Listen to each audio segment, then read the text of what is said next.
Hey everybody, my name is TJ. Brady had posted about this bass earlier in the week. Please excuse the low lighting here in my home studio. But anyways, I'll just try to post this for you here and let you see. I'm not exactly the virtuoso style bass player, but I'll just play a couple of things on it and demonstrate what this bass sounds like, since a lot of people were asking about it. And it's such a killer bass, man. It just makes me want to play more and more every single time I pick it up. So the quick specs on it is he made a solid mahogany body, or I'm sorry, it's actually a two-piece. If you look at the back here, you can see where it's joined together, but there's some beautiful grain in it. It's a 5-bolt neck bolt through there, and it's real simple. He just put the Aguilar noiseless PJ setup on there, so you got your precision, and then you got your jazz hip shot bridge. It is a maple neck, maple fingerboard, some really beautiful grain. If I can hold it still, it's on there, and it's real simple. It's passive. And I changed one thing about it after I got it. So this bass was originally built for Jeff Levy, and I bought it off of him. But I changed one thing about it. It was originally wired for volume, tone, and I don't like the volume, tone setup, so I made it volume, blend, tone, just because that's my personal preference. But it's totally passive. I'm going to cut out the phone audio here in post and go to direct line that I'm recording directly into my UAD Apollo interface into Pro Tools once I start playing. So you'll hear kind of the ambience cut out in the background here in the room, and you'll just hear a direct line of the bass.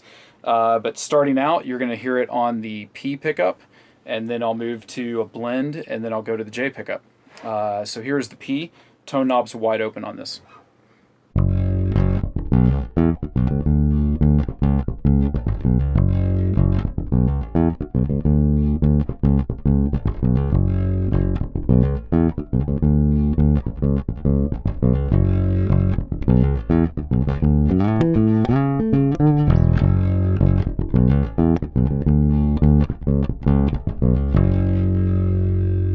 So I'll roll the tone knob back just a little bit, because I tend to like it back just a little bit to cut out some of the highs. But here it is again just on the P pickup only.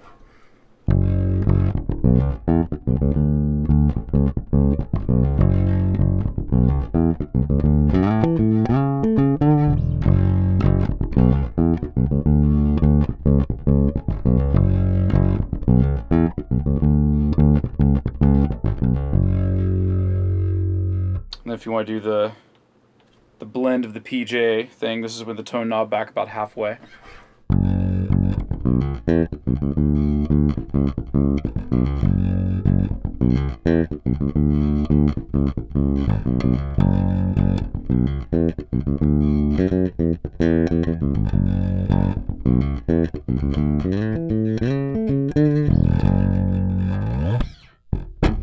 So anyways, killer bass, man. I absolutely love the way this thing sounds. I guess I'll give you a little sample of some kind of like some other sounds you can get out of it, because this bass is definitely, it's very sensitive in terms of where you play with your right hand on here and all the different sounds you can get out of it. Again, excuse my slop in the playing. But anyways, yeah, so here's a little thing that I think kind of demonstrates a real more mellow kind of bass line on this, but it's like a...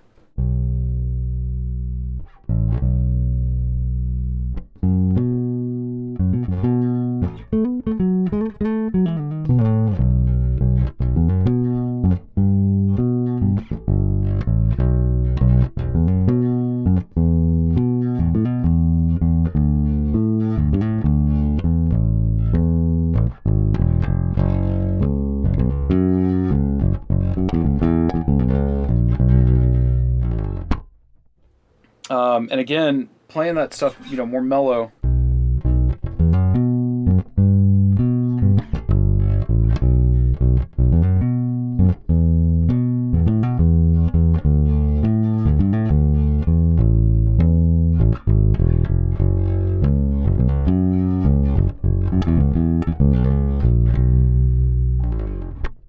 And it sounds really nice doing some chordal stuff with it too, so I'm just going to play that. And again, this is all still on the P pickup. I honestly dial back to the J just when I need it to get a little bit more aggressive or a little more snappy.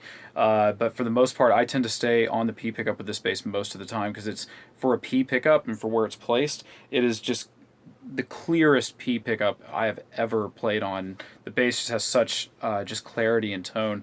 But anyways, here's kind of a chordal thing.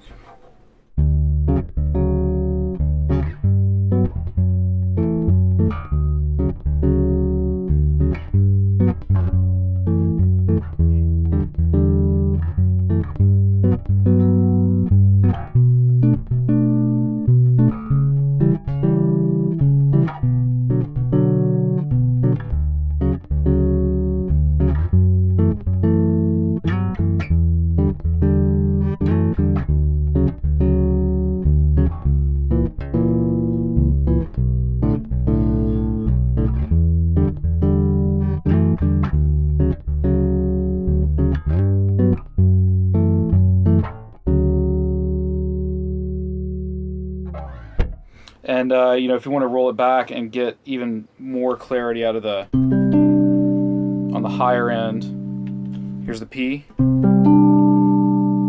Definitely a bigger bottom. And go back to the PJ about halfway back.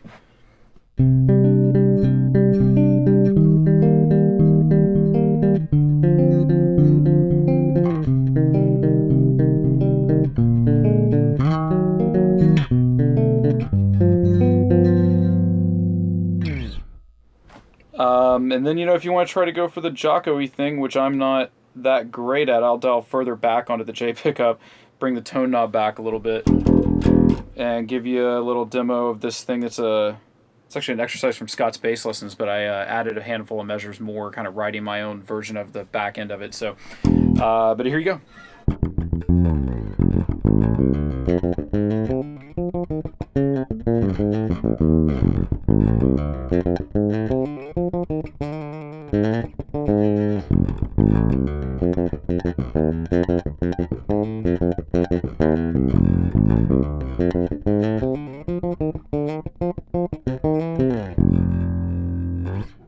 But anyways, yeah, that's it. I mean, this bassist band, it's so killer.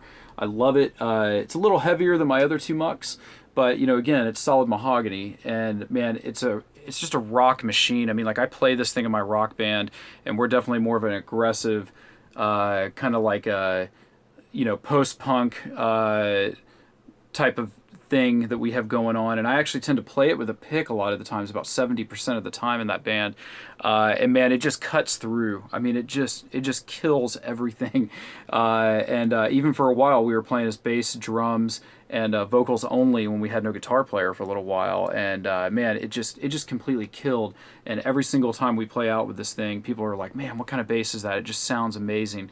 And yeah, it just sits in a mix so well, and I can't wait to record with it later next month. So hopefully I'll be posting those studio recordings in about a month.